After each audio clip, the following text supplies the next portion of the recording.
She all right. మీరు లోపలికి వెళ్ళదు. డాక్టర్,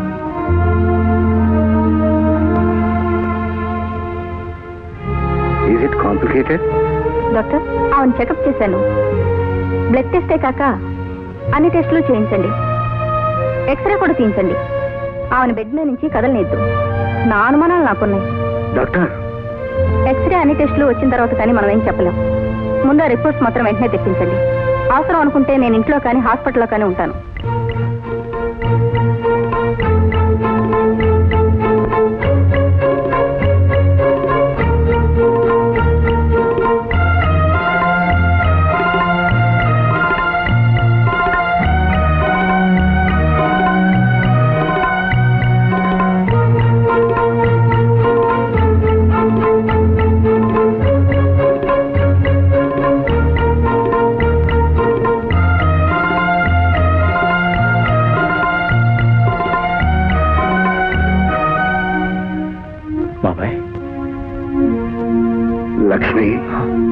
లక్ష్మికి ఏమైంది బాబాయ్? Sorry Shekhar, it's most unfortunate. Lakshmi గర్భవతి కాదు. బాబాయ్, లక్ష్మి గర్భవతి కాదా? మీరు చెప్పేది నిజమేనా? అవును శేఖర్, ఆమె గర్భకోశంలో పెరుగుతున్నది ట్యూమర్. అది కూడా ఒక రకమైన క్యాన్సర్.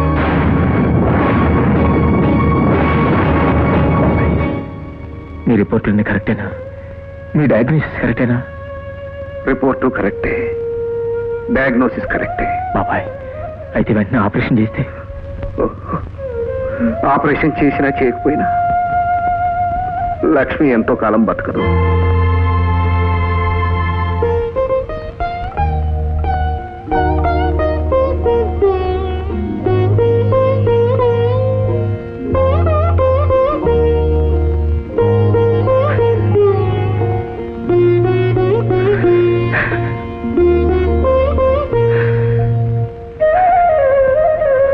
ధైర్యపడకు శేఖర్, ఎంతో గుండె నిబ్రంతో ఈ పరిస్థితిని ఎదుర్కోవాలి.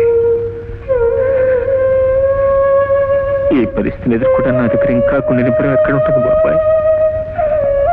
తల్లి కాబోతున్న ఆనందంలో తల్లని వెళ్ళిపోతుంది. లక్ష్మికి నేను ఏ సమాధానం చెప్పను. నా ముఖం ఎలా చూపించరు బాబాయ్? నా ముఖం ఎలా చూపించరు బాబాయ్? ఈ నిజం మాత్రం మనం మర్చినే ఉండాలి. ఎట్టి పరిస్థితుల్లో లక్ష్మి తెలియడానికి వెళ్ళలేదు. తెలిస్తే గుండె పగిలి చచ్చిపోతుంది. నేను భరించలేను బాబాయ్, నేను భరించలేను. ఇది మనకు అడుగడుగునా అగ్ని పరీక్ష అవుతుంది. నువ్వు చెప్పేది నిజమే బాబాయ్. ఈ మిగిలిన ఆఖరి రోజుల్లో లక్ష్మి మనశ్శాంతి కోసం ఏం చేయడానికి సిద్ధంగా ఉన్నాను.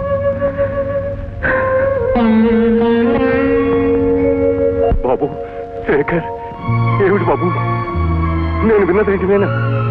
చెప్పు బాబు, ఇదంతా అబద్ధం అని చెప్పు బాబు. నిజాన్ని అబద్ధాన్ని ఆత్మవంచం చేసుకోగలం, కానీ రాబోయే అనర్థాన్ని ఆపగలమా మావయ్య? ఏమిటి బాబు నువ్వు అంటున్నది? లక్ష్మి ఇన్నాళ్ళు చేసిన పూజలకు, నోచిన నోములకు ఇదా ఫలితం? మొక్కిన వరవేయని దేవతలు ఉండొచ్చు, కానీ ఇలా శాపం ఇచ్చే దేవుళ్ళు ఉంటారా బాబు? అవును మావయ్య గారు, మా పెళ్ళైన దగ్గర నుంచి లక్ష్మి బిడ్డల కోసం కనిపించిన దేవుడి కల్లా మొక్కింది. అహోరాత్రులు తపస్సు చేసింది. ఇప్పుడు నిజం తెలిస్తే గుండె పగిలి చచ్చిపోతుందని భయపడి ఈ రహస్యాన్ని నా గుండెలో దాచుకుంటున్నాను మావయ్య గారు. నా గుండెలో దాచుకుంటున్నాను. నేను కూడా. ఏమిటి బాబు? అవును మావ గారు, ఈ ఆఖరి క్షణాల్లో అయినా లక్ష్మి ప్రశాంతంగా బ్రతకాలంటే ఈ రంపం కోత మనం భరించక తప్పదు. ఈ రహస్యాన్ని మన గుండెలో దాచుకోవాలి. నాన్నా, ఎప్పుడు వచ్చారు? ఇప్పుడేనమ్మా. ఎలా ఉందామమ్మా?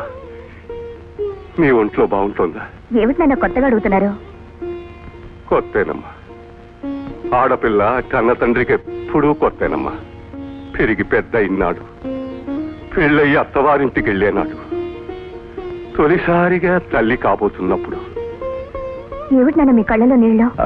ఏం లేదు, కన్నీళ్ళు మీ నాన్నగారు ట్రైన్లో ప్రయాణం చేసి వచ్చారు కదా, నలక పడింది.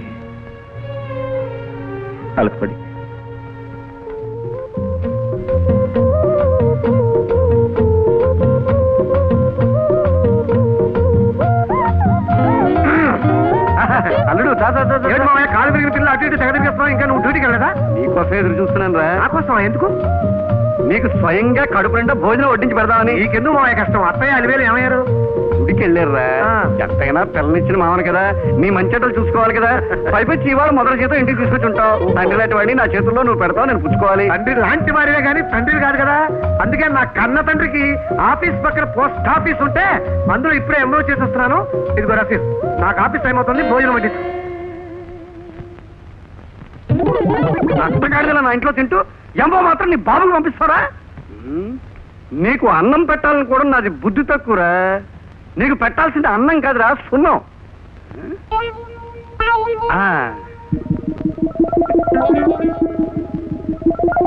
ఎంబో పంపిస్తారా ఇంటికి? భోంచెందుకందా?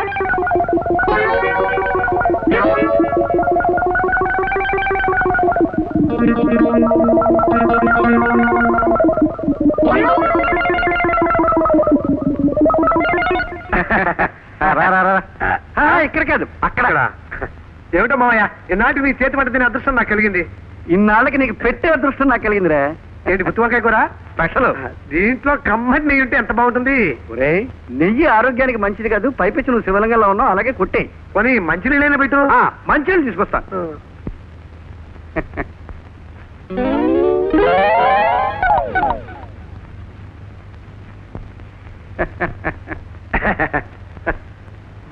ఎంత చల్లగా ఉన్నాయి కుండలవా? ఆరోగ్యానికి మంచిది. కూర్చో. ఇక ప్రారంభించు.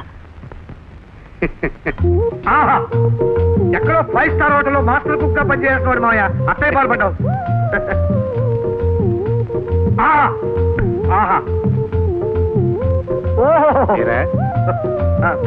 వంటలు పాళ్ళన్నీ సమపారంగా ఉన్నాయి మావయ్య, అన్ని సమపారంగా ఉన్నాయి. కారం అది ఎక్కువైనట్టుగా ఏం లేదు మావయ్య, కొంచెం కారం తక్కువైంది. కొంచెం వేస్తే బాగుండేది. ఏమిటి మావయ్య ఎలా చూస్తావు? చూడ కానీ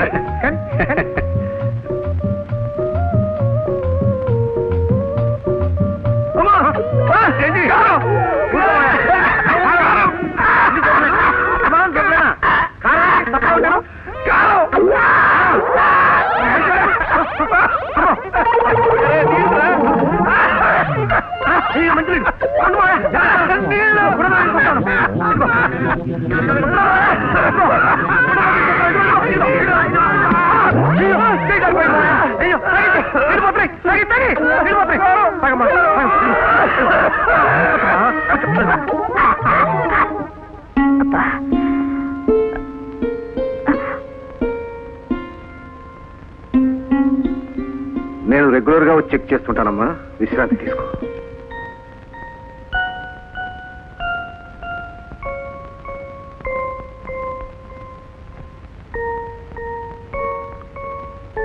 చూడు శేఖర్, లక్ష్మి ఆహార విషయంలో అన్ని జాగ్రత్తలు తీసుకోవాలి. ఉప్పు కారం పులుపు తగలకూడదు. అన్నం అసలే పెట్టకూడదు. గంజి మాత్రమే ఇవ్వాలి. బాబాయ్, అది ఎలా సాధ్యం బాబాయ్? మా పెళ్ళైన దగ్గర నుంచి లక్ష్మి నాకు అమృతాన్నే పంచిపెట్టింది. అలాంటి లక్ష్మికి నా చేతులతో ఎలా గంజి ఇవ్వగలను బాబాయ్? అయినా కడుపుతో ఉన్న స్త్రీకి ఆమె కోరిన పిండి వంటలన్నీ చేసి పెడతారు. మీరేమిటండి గంజిస్తున్నారంటే నేనేం సమాధానం చెప్పగలను బాబాయ్? ఏదో విధంగా నచ్చ చెప్పాలి, తప్పదు. లక్ష్మిని కనీసం ఈ 6 నెలలైనా బతికించుకోవాలంటే కంటికి రెప్పలా కాపాడుకోవటానికి ఎవరైనా నర్సును ఏర్పాటు చేయాలి. అక్కర్లేదు బాబాయ్, కన్న తల్లిని కంటికి రెప్పలా కాపాడుకుంటాను. కన్న బిడ్డని ఆమెకు కావాల్సిన సఫర్లన్నీ చేస్తాను. ఇదిగో నీకు ఇష్టమని పచ్చిమిరకాయ బజ్జీలు, పులిహోర, పరమానం చేశాను. కొత్త ఆవకాయ కూడా తీసుకొచ్చానమ్మా. నీకేం కావాలో తిను. మళ్ళీ వాళ్ళు ఇల్లు వచ్చారంటే దిష్టి అవుతుంది. ఇదిగో పులిహోర పుల్లగా. వద్దమ్మా, రోజు తప్పుడు గంజి తాగి నాడి చచ్చిపోయినట్టుగా ఉంది. ముందు ఆవకాయ కలుపుకొని బాగా నెయ్యి వేసుకొని 2 ముద్దలు తింటాను. నేను ఇదిగో. ఏయ్. ఆ. లక్ష్మి సారీ లక్ష్మి, నువ్వు కారం పులుపు తీపి తినకూడదు. ఏమిటయ్యా నీది మరీ విడ్డూరం? కడుపుతో ఉన్న వాళ్ళు కారం తినకపోతే ఎలా చెప్పు? ఎవరొద్దన్నారు? డాక్టర్లు వద్దని చెప్పారు అత్తయ్య గారు. ఆ డాక్టర్లు పిల్లలు పాపల్ని కని ఉండరు. కడుపుతో ఉన్న వాళ్ళు ఇష్టమైన తినకపోతే పొర్రి మొర్రి చీకు పిల్లలు పుడతారని శాస్త్రం. అది కూడా తెలియని వాళ్ళు వాళ్ళేం డాక్టర్లు అయ్యా? అలా తింటే లక్ష్మి ఆరోగ్యం పాడైపోతుంది, నా మాట వినండి. ఏమండి 2 ముద్దలైనా తింటానండి, నోరు ఊరుతుంది. వద్దు లక్ష్మి. పోనీ పులిహోరైనా తింటానండి. నీకు బొద్దుగా ముద్దుగా ఉండే బిడ్డ పుట్టాలంటే ఇష్టం కదా. ఇప్పుడు ఇవన్నీ తిన్నామంటే ఆ బిడ్డ ఆరోగ్యం దెబ్బతింటుంది. అయితే ఇవన్నీ నాకొద్దండి. నా బాబు బంగారు బొమ్మలా పనస పండులా ఉండటమే నాకు కావాల్సింది. వాడి కోసం ఇవన్నీ మానుకుని ఉపవాసం ఉండమన్నా ఉంటానండి. ఆయన చెప్పడం సరే, నువ్వు నమ్మడం సరే. ఆయన మాటలు విని తప్పుడు కూడా తిన్నావంటే బిడ్డలుగానే ఓపిక జవసత్వాలు ఎక్కడ ఉంటాయే? అది కాదు, ప్రసవించే వరకు లక్ష్మిని కంటికి రెప్పలా చూసుకో. అవునైనా అవును. నువ్వు ఎవరిని కంటికి రెప్పలా చూసుకుంటున్నావో, ఎవరిని కంటికి రెప్పలా చూసుకోవాలో కడుపుతో ఉన్న పెళ్ళాన్ని పట్టిడి మెతుకులు తినొద్దండంలోనే తెలుస్తోంది. ఏమిటా మాట? నీకు కన్న కూతురంటే ఎంత అపేక్ష ఉందో అతనికి భార్య అంటే అంతకంటే రెట్టింపు ప్రేమ. అయ్యయ్యో వెలిగిపోతోంది ప్రేమ, తెలుస్తూనే ఉంది. అయితే కడుపుతో ఉన్న అందరు ఆడపిల్లలు ఎలా అయితే ఇష్టమైనవి కావాల్సినవి తింటున్నారో అలాగే నా బిడ్డలు కూడా ఎందుకు తినకూడదు? దానికి అమ్మా, ఆయన కన్నా నా గురించి, నా ఆరోగ్యం గురించి బాధపడే వాళ్ళు ఎవరుంటారు? ఆయన ఏం తినమంటే అది తింటాను, ఏదొద్దంటే అది మానేస్తాను. ఎక్కడ చూద్యమే? అమ్మా, నువ్వు ఇక్కడి నుంచి వెళ్ళు. నాన్న, అమ్మని ఇక్కడి నుంచి తీసుకెళ్ళు. అయ్యో అయ్యో, కడుపుతో ఉన్న సంతోషంలోనే నా కడుపు రెండా పచ్చడి మెతుకులు తింటారు నోచుకొని ఇదెక్కడ ప్రారంభమే?